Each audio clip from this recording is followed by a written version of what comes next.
My dear friends, today we are beginning a series of reflections on the Ten Commandments in the Bible. Ten Commandments are also called the Decalogue, which literally means 10 words. These 10 commandments are found with slight variations in two places in the Pentateuch, in the first 5 books of the Bible. In the book of Exodus, chapter 20, verses 2 to 17, and in the book of Deuteronomy, chapter 5, verses 6 to 21. In the book of Exodus, the tradition is that God gave the 10 Commandments to Moses to be given to the people. But in the book of Deuteronomy, God spoke directly to the people and gave them the commandments. In any case, it is the will of God that is revealed in these commandments. We are familiar more with the catechetical wording of the commandments than what we find in the Bible.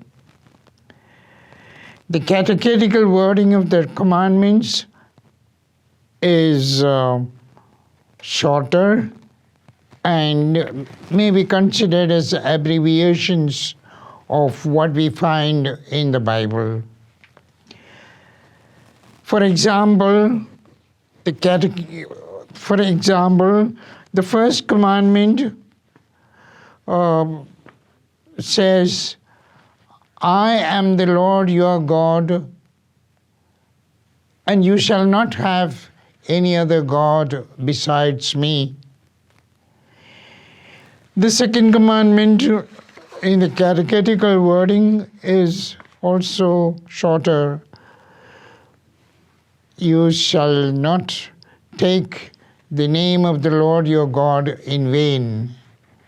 Similarly, the third commandment, which is shortest, keep holy the Sabbath. And so all the rest of the commandments are shorter compared to what is found in the biblical texts. First of all, let us see the origin or the background of the Ten Commandments. In order to understand the background of the commandments, we must consider the covenant that God made with the people of Israel on Mount Sinai, which is also called Horeb, or the mountain Sinai. In fact, we must go back to Exodus, the great liberating act of God in bringing out the people of Israel from Egypt, the land of slavery. God said to Moses, I have seen the suffering of my people in Egypt. I have seen the affliction of the people, of my people. I have heard their cry because of the taskmasters in Egypt. I have come down to liberate them from the land of slavery and to bring them into a land flowing with milk and honey. We find this text in Exodus chapter 3. After the people had been brought out from Egypt, they were wandering in the desert, came to the wilderness of Sinai and encamped there. God appeared on the mountain and to make a covenant with his people. A covenant is a two-sided treaty or agreement between two covenanting partners. Moses went up the mountain at God's command, and God gave him the 10 Commandments written in 2 tablets. You have seen what I did to the Egyptians and how I bore you on eagle's wings and brought you to myself. Now therefore, if you will obey my words and keep my covenant, you shall be my possession among all peoples. You shall be to me a kingdom of priests and a holy nation. Exodus 19:4-6. Moses came down from the mountain and spoke to the people about what God said and gave the commandments. And the people all together replied, "What the Lord has spoken, we will do."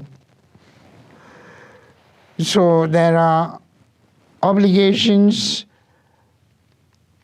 on each partner of the covenant, on God and the people. God gave them the 10 Commandments as the covenant stipulations to be observed by the people. And so a covenant is, by its very nature, brings about relationship between the covenanting partners. Here we have a great relationship already made between God and the people. It is this covenant that made the people of Israel a nation holy to the Lord. So the covenant stipulations are found, namely the Decalogue, the 10 Commandments, are found in the book of Exodus and in the book of Deuteronomy, and they are found elsewhere scattered in the Pentateuch. In fact, the law, the Pentateuch, the Torah, gradually developed from these 10 Commandments.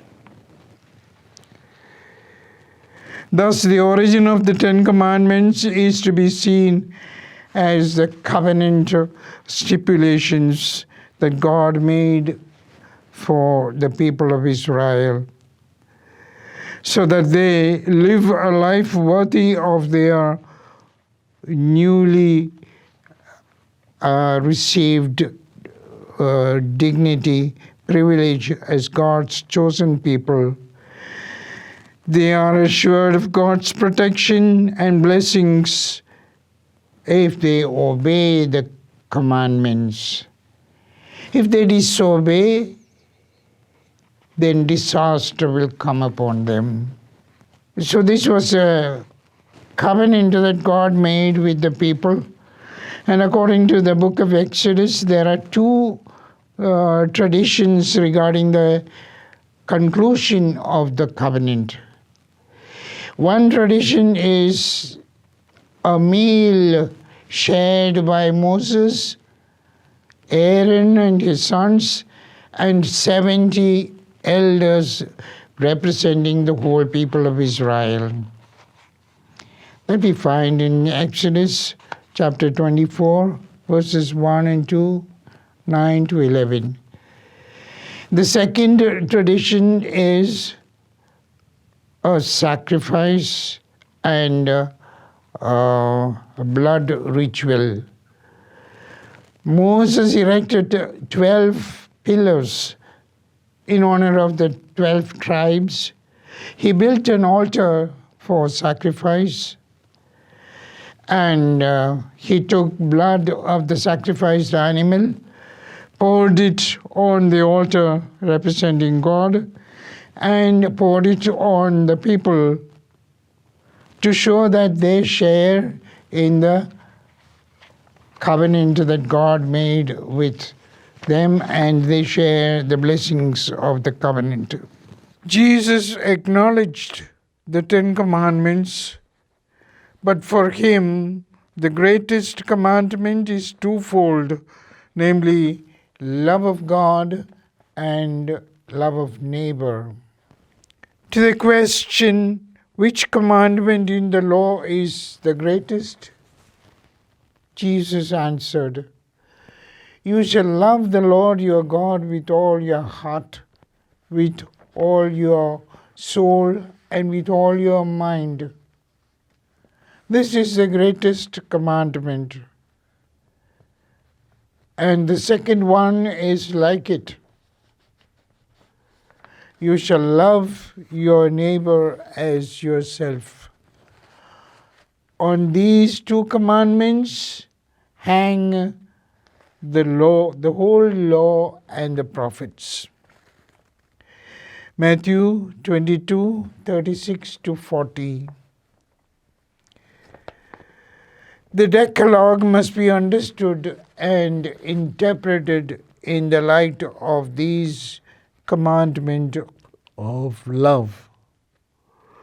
He says in his letter to the Romans, Paul says, the commandments, you shall not commit adultery, you shall not kill, you shall not steal, you shall not covet, and any other commandment are summed up in this one sentence: you shall love your neighbor as yourself.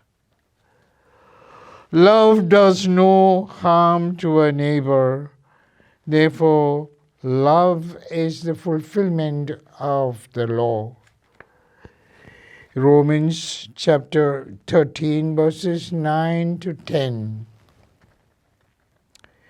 Therefore, the Ten Commandments cannot be looked upon as the covenant stipulations for the Jewish nation and for the Christians only. Because of their relevance and perennial value, the Decalogue is meant for the whole human race, irrespective of their religious affiliations. The first three commandments deal with man's relationship with God, and the rest 7 commandments are concerned about interhuman relationship. Just as Jesus in his teaching, especially in the Sermon on the Mount,